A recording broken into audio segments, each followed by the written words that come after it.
What's going on, you guys? It's me bringing you another tutorial video. This video is going to be on how to enable and use and take advantage of the weapon AI mod that's associated with the Call of Duty Cold War game pack. Now you can use this in multiplayer as well as Warzone. This weapon AI only works with Cold War weapons, you know, XM4, stuff like that, and it does not currently work with the Mac 10 because the Mac 10 hasn't been added and implemented into this game pack. So with all that being said and understood, let's get on with showing you the game pack. This is my settings. These are all, you know, my go-to, my setting, the way I play, match as you see fit, the way you play. All of this doesn't really matter, but I leave this at regular fire and regular fire for both primary and secondary profiles. It doesn't really matter because once you activate weapon AI, depending on what profile you are on, it's going to override that weapon profile, and it's going to set that gun, whatever gun you are enabling weapon AI for. So just leave the values at 0000. Weapon AI is going to take over. Don't you worry about it.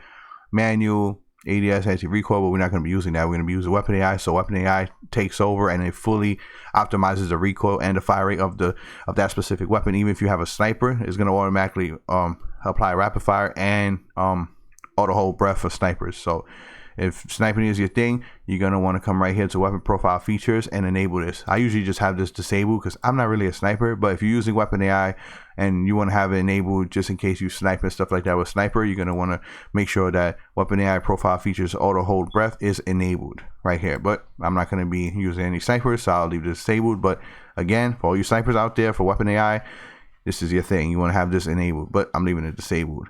I'm not going to be showing any snipers, or it's just, you know, it's the same way, whatever gun. It works the same way regardless of what weapon you are using in Cold War. Same way you activate weapon AI, I'll be showing you in game.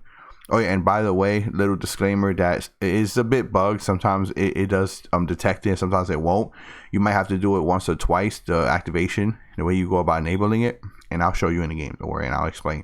But sometimes if the weapon AI fails to detect your weapon, just enable it again. Just go to like a different location, more quiet, away from vibration, away from, you know, gunfire and explosives and stuff, like somewhere quiet, and just take 5 seconds and enable weapon AI, and then you're good to go.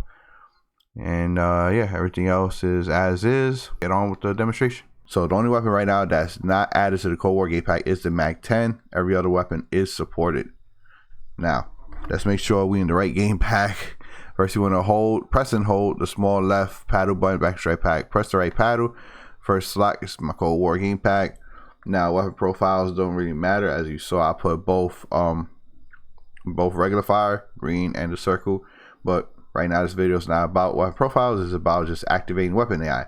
So let's say this XM4 is not part of a loadout, or let's just say I killed somebody and picked it up, or whatever the case is, and I don't have XM4 as you've seen in any of the weapon profiles. So the way you go about activating weapon AI for it, you hold the touchpad and R2 at the same time. It's going to shoot, reload, shoot, and then once it shoots, reload, shoots, you're good to go. Now, if I would just ADS and just empty out a clip, you're gonna see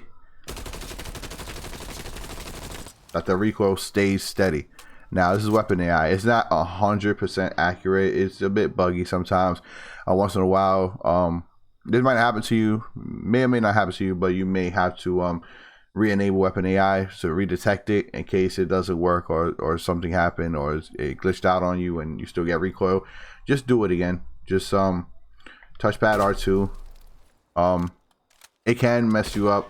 Well, it can fail to detect depending on certain attachments and stuff like that, or let's say a controller vibrated or you're around gunfire.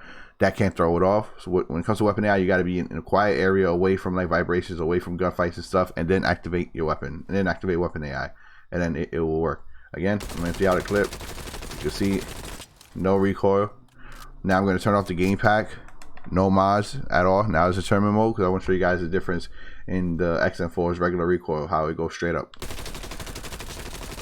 See that? How it goes straight up? That's the difference. That's a big difference. Alright, you guys, now I'm here in the solo games of Warzone real quick. I'm already on my game pack. As you see, I'll show you guys how to navigate all that and get into it in the beginning of the video. I found the FAR out of a loot box with like a few attachments, scope or whatnot. Now, activating weapon AI, touchpad R2 is going to shoot, reload, shoot. Make sure you got an extra full clip. Make sure you're in a quiet area. Now, let me just reload. To get back from ammo I lost. Now, let's see. There you go. Look at that. See, no recoil. Beautiful. Let's see right here from this distance. Obviously, like I always tell everybody, the farther you go back, the bullet spread. So bear that in mind. But look at that. The gun doesn't go up. It doesn't jump at all. And again, that works for any loot gun you pick up off the ground. That is a Cold War weapon. So if the video helped you out, drop your boy a like, subscribe if you're new, check out my other content, and I'm out. Peace.